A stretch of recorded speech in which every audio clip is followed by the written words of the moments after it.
Ви представя кратко обяснение за хората, които искат да управляват дистанционно врати с електромагнитни брави и модул за запис и възпроизвеждане на говор. Този модул позволява, когато отворите вратата,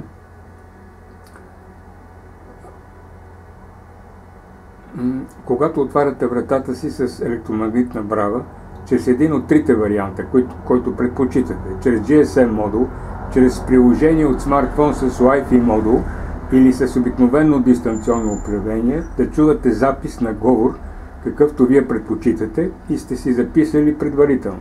В случая записа е: вратата е отворена, заповядайте, влезте.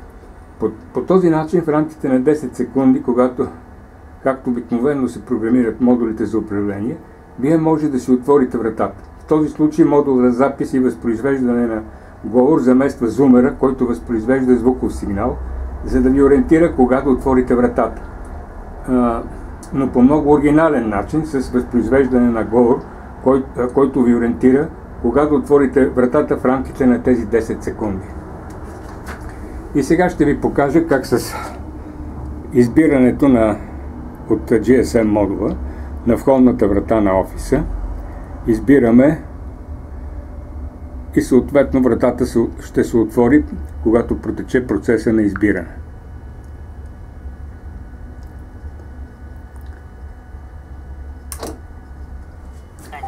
И вратата е отворена.